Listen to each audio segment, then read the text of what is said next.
Olá, eu sou a Juliana Simões e está a ouvir o Economia Dia a Dia, o podcast que lhe dá respostas simples e resumidas para os principais temas da economia nacional e internacional.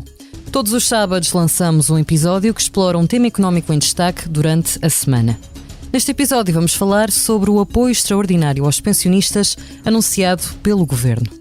Foi mais concretamente na Festa do Pontal, em Quarteira, que Luís Montenegro fez o anúncio ao país de um suplemento especial para as pensões mais baixas a ser pago em outubro. O cheque vai dos 100 aos 200 euros e é destinado a pensões com valores até aos 1.527 euros. O Primeiro-Ministro disse que gostaria que este suplemento fizesse parte do aumento de pensões para o próximo ano, mas não garantiu ter condições suficientes para cumprir com este desejo. Para falar deste tema, convidamos a editora da Economia do Expresso, Elizabeth Miranda. Olá, Juliana. Obrigada pelo convite. Antes de iniciarmos a nossa conversa, vamos recordar as palavras exatas de Montenegro no momento do anúncio da medida. Nós vamos atribuir e pagar no próximo mês de outubro um suplemento extraordinário aos pensionistas que têm mais baixas pensões.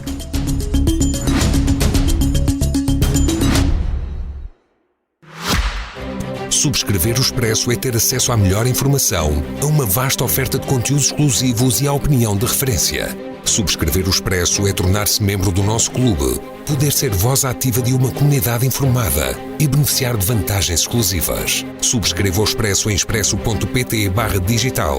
Expresso. Liberdade para pensar. Elizabeth, pegando no áudio que acabámos de ouvir, no fundo, o que é que já se sabe sobre este suplemento? Quem é que pode ser abrangido?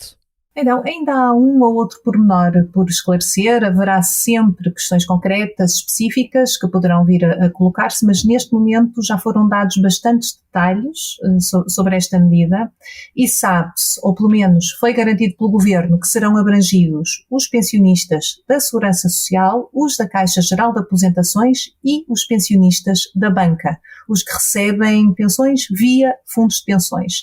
Sabe-se também que as contas serão feitas por pensionista e não por pensão, e isto é relevante ter em conta.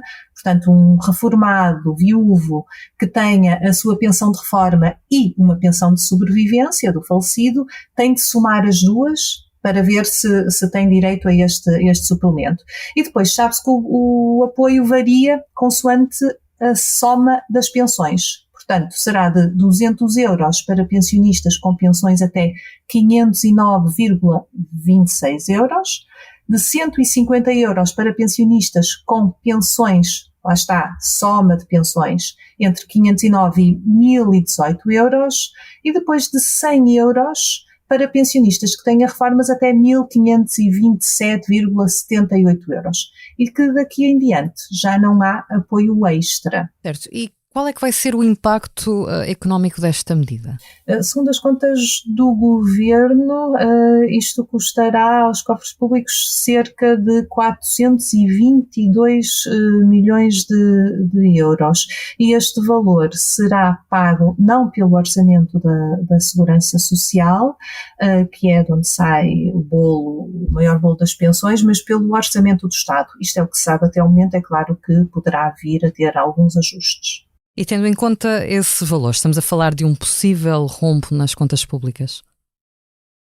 Olha, Juliana, se levássemos à letra aquilo que disse o Ministro das Finanças, pouco tempo depois de tomar posse, seria de facto um grande rombo. Recordemos que o Miranda Sarmento, quando chegou ao Ministério das Finanças, dramatizou a situação orçamental, disse que as contas públicas estão bastante pior do que aquilo que o governo anterior queria anunciar. Estas foram as palavras dele. Mas julgo que se estivéssemos bastante pior, não haveria espaço para acumular isto, nem a descida do IRS, uma descida adicional do IRS este ano, nem os aumentos dos professores pela atualização das carreiras, nem os aumentos dos subsídios da PSP e da GNR, são tudo medidas que foram antecipadas para este ano ainda. Portanto, os governos costumam dramatizar um pouco a herança, é normal nas transições. e não só nas transições, às vezes até para lá delas, às vezes passam-se anos e ouvimos sempre o governo a culpar o antecessor. Exatamente, já é habitual. É habitual, mas julgo que neste caso a dramatização pode ter sido levada um pouco longe demais. Nós teremos de ver os resultados orçamentais nos próximos meses, mas o mais certo é que onde o Ministro das Finanças viu um buraco, se calhar estava uma pequena mina, não é? Porque mesmo o Banco de Portugal, por exemplo, considera que este governo herdou um excedente de cerca de 1% do PIB do anterior, e pode ser isso que esteja a acontecer. O Luís Montenegro quer apresentar um excedente em torno dos 0,2%, 0,3% do PIB e quer gastar o que tenha mais. E agora, tendo em conta aquilo que referiste e também tendo em conta aquilo que eu referi no início do podcast, Luís Montenegro manifestou a vontade de alargar este suplemento para o próximo ano. É viável? Isso sim é que poderia ser um rombo. Quer dizer, depende do que é que se considera alargar para o próximo ano. O suplemento pode ser alargado repetindo-se este subsídio, ou seja, um pagamento extra, esporádico, e aí seriam mais 400 milhões de euros de que se abriria mão, mas de forma isolada, ou então, pode querer dizer, transformar este subsídio num aumento permanente, e isto seria uma despesa muito significativa, no fundo seriam 400, aliás, milhões de euros por mês, de forma permanente, enquanto este grupo de reformados receber pensão. Portanto, esta via é muito pouco provável. A primeira hipótese, dar outro cheque esporádico, temporário, aos pensionistas, tem mais cabimento orçamental. Mas também convém lembrar que as pensões têm regras de atualização claras, precisamente para que os aumentos sejam previsíveis. Convém também lembrar que este tipo de aumentos esporádicos criam habituação. De repente, todos os anos os pensionistas andarão com a expectativa de receber mais qualquer coisinha, e convém também lembrar que para dar 400 milhões de euros todos os anos, ou mais 400 milhões de euros todos os anos aos pensionistas, é preciso tirá-los de outro lado qualquer, e o governo tem uma pesadíssima lista de promessas para cumprir. Tem o IRS jovem, tem o IRC, como disse um antigo líder do PSD, é uma pipa de massa. Elizabeth, ainda bem que pegaste nessa questão da alteração das regras de atualização de pensões, assim é que é. Faz sentido existir uma alteração, lá está, a estas regras de atualização?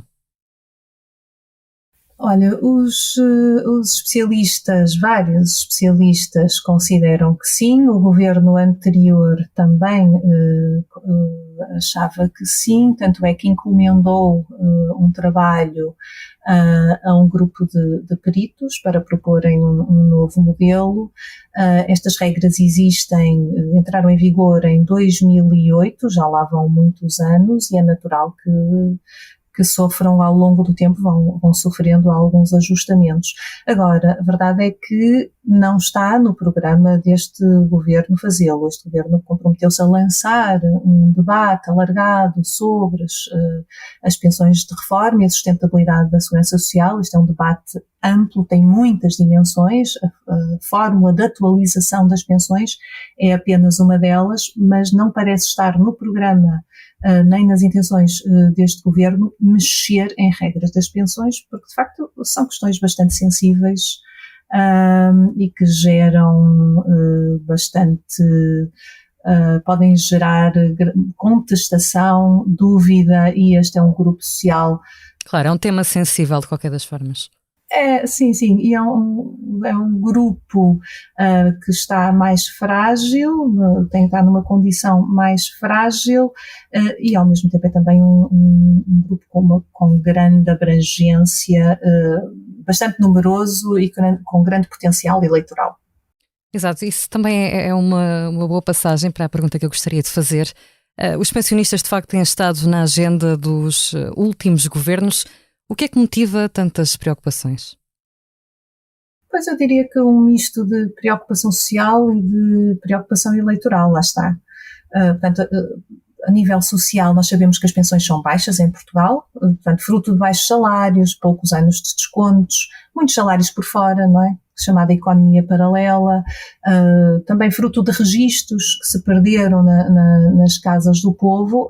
As pensões em Portugal rondam atualmente uma média de 510 euros por mês. Portanto, mesmo que os pensionistas tenham um pé de meia e outros rendimentos, e muitos têm, naturalmente, ainda assim é complicado de gerir dia a dia com valores tão pequenos. Depois, também uma preocupação eleitoral, porque estamos perante um grupo social numeroso, como dizia há pouco, crescente, que representa uma fatia muito significativa do eleitorado e que ainda está escaldado com os anos da Troika e que por causa disso se tem inclinado mais para o Partido Socialista nas eleições, segundo os estudos pré-eleitorais. Portanto, o PS adoçou-os nos últimos anos, também houve suplementos durante os governos de António Costa. Na altura ainda não havia este nível de inflação, os suplementos eram mais pequenos, mas ainda assim eram acima daquilo que as regras legais exigiam e criaram-se aumentos mínimos de 10 euros. E depois tiveram ainda um aumento de meia pensão. E agora vem o PSD que segue o mesmo caminho para tentar captar este eleitorado, porque isto, convém ter noção, isto não é uma medida para os pensionistas pobres, não é? Os pensionistas pobres podem ter acesso ao complemento solidário para idosos, que aliás já foi alargado por Luís Montenegro. Esta é uma medida para 2,4 milhões de potenciais eleitores. Elizabeth, só agora para terminar, e também já é comum fazermos isto neste podcast, que é uma espécie de futurologia, o que é que podemos esperar para a atualização das pensões e para toda esta situação no próximo ano? Olha, será preciso esperar por números finais e só em novembro, final de novembro, início de dezembro, é que eles serão conhecidos, e também é preciso esperar para ver se as regras que estão na lei, que estão vertidas em lei, vão ser aplicadas pelo Governo ou se o Governo quererá ir um pouco mais além delas, ficar aquém, julgo que não acontecerá. Mas se o Governo aplicar à risca aquilo que está na lei, a maioria das pensões terá atualizações bem mais baixas do que este ano. Este ano a maioria das pensões subiu 6%. Em 2025, segundo as nossas simulações, nunca irão além dos 3%. Ficarão sempre abaixo disto. Muito bem, mais um tema que vamos continuar a acompanhar, sem dúvida. Elizabeth, chegamos ao fim. Muito obrigada. Esta semana é tudo aqui no Economia Dia a Dia. Antes de me despedir, convido a ouvir o podcast A Beleza das Pequenas Coisas, da autoria de Bernardo Mendonça. O convidado do último episódio é o cineasta e encenador português Marco Martins. A sonoplastia deste episódio foi de João Martins. Muito obrigada, e a si, obrigada por estar desse lado. Se tem questões ou dúvidas que gostaria de ver explicadas no Economia Dia a Dia, envie um e-mail para jsimões@expresso.empresa.pt. Voltamos já na segunda com mais novidades económicas.